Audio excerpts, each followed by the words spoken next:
नमस्कार दोस्तों, स्वागत है आप सभी का आपके अपने YouTube चैनल अपनी क्लास में। दोस्तों, इस वीडियो के अंदर मैं आप सभी को आपके बिहार बोर्ड कक्षा 12वीं में अकाउंटेंसी का जो पेपर होने वाला है 12 फरवरी 2021 को, उसके वेरी मोस्ट इंपॉर्टेंट प्रश्न बताऊंगा। दोस्तों, आप मेरा विश्वास कीजिए और मैं आपको 100% गारंटी दिलाकर कहता हूं कि यदि आप इन प्रश्नों को पढ़ लेते हो तो आपका जो अकाउंटेंसी का पेपर है वो बहुत ही अच्छा होने वाला है। तो चलिए देखते हैं इस पेपर का पहला ऑब्जेक्टिव प्रश्न, जिसमें पूछा गया है अलाभकारी संगठन क्या बनाते हैं। तो दोस्तों, जो अलाभकारी संगठन होते हैं वो बनाते हैं आय व्यय खाते, यानी कि पहले का करेक्ट आंसर होगा ऑप्शन नंबर ए। आगे हमारे पास में दूसरा प्रश्न पूछा गया है एक सचिव को मानदेय का भुगतान है। तो दोस्तों, वो भुगतान क्या होता है, उसे बोलते हैं आयगत व्यय। क्या बोलते हैं दोस्तों, आयगत व्यय, यानी कि दूसरे का करेक्ट आंसर होगा ऑप्शन नंबर बी। आगे हमारे पास में तीसरा प्रश्न पूछा गया है लाभ न कमाने वाली संस्थाओं में व्यय की आय पर अधिकता को क्या कहा जाता है। तो दोस्तों, उस अधिकता को कहा जाता है कमी, यानी कि तीसरे का करेक्ट आंसर होगा ऑप्शन नंबर सी।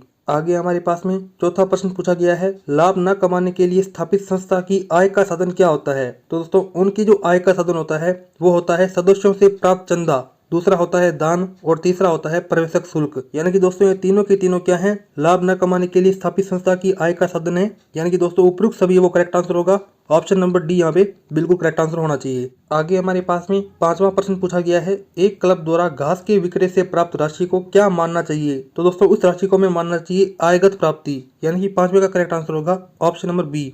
आगे चलते हैं, हमारे पास में छठा प्रश्न पूछा गया है चालू खाता क्या होता है।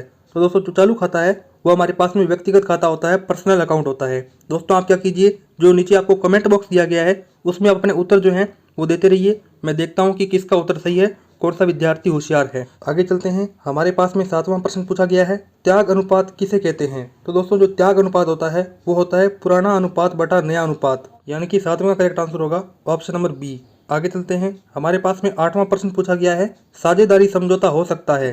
तो दोस्तों, साझेदारी समझौता है वो मौखिक या लिखित दोनों प्रकार का हो सकता है, यानी कि आठवें का करेक्ट आंसर होगा ऑप्शन नंबर सी। आगे चलते हैं, हमारे पास में नौवां प्रश्न पूछा गया है दायित्वों में क्या कमी होती है। तो दोस्तों, जो दायित्व होते हैं उनमें कमी होती है प्राप्ति की, यानी कि दोस्तों गेनिंग की कमी होती है, उनमें लेने की कमी होती है, यानी कि नौवें का करेक्ट आंसर होगा ऑप्शन नंबर सी। आगे चलते हैं, हमारे पास में 10वां प्रश्न पूछा गया है किसी साझेदार के अवकाश ग्रहण की स्थिति में ख्याति के रकम को पूंजी खातों में क्रेडिट किया जाता है। तो दोस्तों, वो किसके द्वारा किया जाता है, वो दोस्तों किया जाता है अवकाश ग्रहण करने वाले साझेदार के द्वारा, यानी कि 10वें का करेक्ट आंसर होगा ऑप्शन नंबर बी। आगे चलते हैं, हमारे पास में 11वां प्रश्न पूछा गया है अ, ब और स एक फर्म में साझेदार हैं। द नए साझेदार के रूप में फर्म में प्रवेश करता है। तो दोस्तों, क्या होगा, क्या दोस्तों, पुरानी साझेदारी पुनर्गठित होगी, यानी कि 11वें का करेक्ट आंसर होगा ऑप्शन नंबर सी। आगे हमारे पास में यदि आप किसी भी सवाल में अटक गए हो या फिर आपसे वो सवाल सोल्व नहीं हो पा रहा है तो बस आपको डाउटनट ऐप पर उस सवाल का फोटो खींचना है, फिर इसके तुरंत 5 सेकंड के बाद आपको उस सवाल का पूरा सॉल्यूशन मिल जाएगा। और आपको बता दूं कि डाउटनट ऐप पर बोर्ड परीक्षाओं की तैयारी भी बहुत ही अच्छी तरीके से करवाई जाती है, साथ ही आप यहाँ पर नीट IIT जैसी परीक्षाओं की तैयारी भी कर सकते हैं। अभी इस समय डाउटनट ऐप पर कक्षा 9वीं से 12वीं तक के विद्यार्थियों के लिए लाइव क्लासेस भी चलाई जा रही है, यानी कि अब सारी पढ़ाई होगी डाउटनट ऐप पर। तो आप आज ही इस ऐप को डाउनलोड कीजिए और पढ़िए ऑनलाइन। 12वां प्रश्न पूछा गया है साझेदारी फर्म के विघटन पर साझेदारी के पूंजी खाता किसके द्वारा बंद किए जाते हैं। तो दोस्तों, साझेदारी के जो पूंजी खाता है वो बंद किए जाते हैं बैंक खाते के माध्यम से, यानी कि 12वें का करेक्ट आंसर होगा ऑप्शन नंबर सी।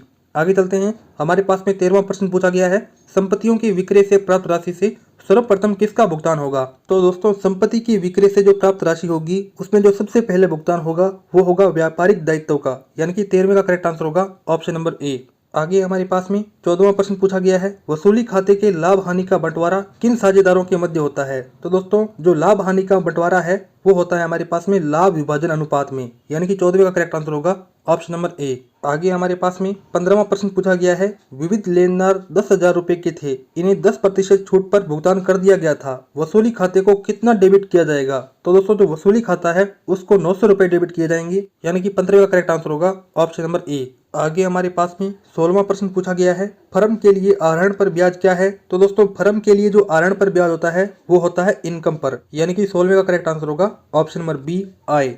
आगे चलते हैं, हमारे पास में 17वां प्रश्न पूछा गया है किसी साझेदार समझौते के अभाव में किसी फर्म के लाभ और हानि को बांटते हैं। तो दोस्तों, वो कौन बांटते हैं, वो बांटते हैं समान अनुपात में, यानी कि 17वें का करेक्ट आंसर होगा ऑप्शन नंबर बी। आगे हमारे पास में 18वां प्रश्न पूछा गया है, फर्म के विघटन के समय साझेदारी के पूंजी खातों की क्रेडिट बाकी का भुगतान किसे किया जाता है? तो दोस्तों जो क्रेडिट बाकी का भुगतान है वो किया जाता है साझेदारों को, पार्टनर्स को, यानी कि 18वें का करेक्ट आंसर होगा ऑप्शन नंबर ए। आगे चलते हैं, हमारे पास में 19वां प्रश्न पूछा गया है, अंश का आवंटन खाता क्या होता है? यानी कि दोस्तों जो अलॉटमेंट ऑफ शेयर अकाउंट है वो क्या होता है? तो दोस्तों वो हमारे पास में होता है व्यक्तिगत खाता, यानी कि पर्सनल अकाउंट। इस प्रकार से 19वें का करेक्ट आंसर होगा ऑप्शन नंबर ए। आगे चलते हैं, हमारे पास में 20वां प्रश्न पूछा गया है, यदि 10 रुपए वाला समता अंश 12 रुपए पर निर्गमित किया जाता है तो इसे क्या कहा जाएगा? तो दोस्तों इसे कहा जाएगा अधिमूल्य पर निर्गमन, यानी कि 20वें का करेक्ट आंसर होगा ऑप्शन नंबर बी।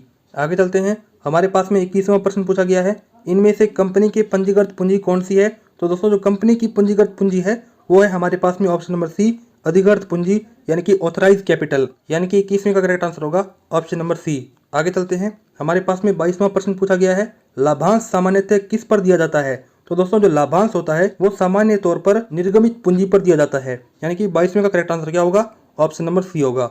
आगे हमारे पास में 23वां प्रश्न पूछा गया है, यदि विक्रेताओं को 1,20,000 रुपए की शुद्ध संपत्तियों के प्रतिफल में 1 लाख रुपए के पूर्णदत्त अंश निर्गमित किए जाते हैं तो शेष 20,000 रुपए जमा किए जाएंगे। तो दोस्तों वो शेष 20,000 रुपए हैं वो किस में जमा किए जाएंगे? वो किए जाएंगे लाभ हानि खाते में, यानी कि 23वें का करेक्ट आंसर होगा ऑप्शन नंबर बी। आगे हमारे पास में 24वां प्रश्न पूछा गया है, यदि 10 रुपए वाला अंश जिसका 8 रुपए आयचित है और 6 रुपए प्रदत्त है जब्त कर लिया जाता है तो अंश पूंजी खाता को कितने रुपए डेबिट किया जाना चाहिए? तो दोस्तों जो अंश पूंजी खाता है उसको लगभग 8 रुपए है वो डेबिट कर देना चाहिए, यानी कि 24वें का करेक्ट आंसर होगा ऑप्शन नंबर ए। आगे हमारे पास में 25वां प्रश्न पूछा गया है, जब अंशों को जब्त किया जाता है तो अंश पूंजी खाता को क्या डेबिट किया जाता है? तो दोस्तों उन्हें डेबिट किया जाता है अंशों की याचित मूल्य से, यानी कि 25वें का करेक्ट आंसर होगा ऑप्शन नंबर सी। तो दोस्तों इस प्रकार से मैंने आपको इस वीडियो के अंदर आपके बिहार बोर्ड इंटरमीडिएट परीक्षा के अंदर जो अकाउंटेंसी का पेपर होने वाला है 12 फरवरी 2021 को, उसके वेरी मोस्ट इंपॉर्टेंट प्रश्न बताए। दोस्तों मैं आपसे 100% गारंटी लेता हूं कि यदि आप इन प्रश्नों को पढ़ लेते हो तो आपका जो अकाउंटेंसी का पेपर है वो बहुत ही अच्छा जाएगा। दोस्तों यदि आपको ये प्रश्न अच्छे लगे हों तो इस वीडियो को लाइक करो, चैनल को सब्सक्राइब करो और जल्दी से मुझे कमेंट करके बताओ कि आपके इन 25 प्रश्नों में से कितने % सही हो रहे हैं। और दोस्तों यदि आपका कोई ऐसा मित्र है जो कि अकाउंटेंसी का पेपर देने वाला है तो उसको भी ये वीडियो शेयर करो ताकि उसे भी इंपॉर्टेंट क्वेश्चंस पता चल पाएं और उसकी मदद भी हो पाए। दोस्तों इस वीडियो में इतना ही था, अब मिलते हैं किसी अन्य वीडियो में, तब तक के लिए जय हिंद, जय भारत।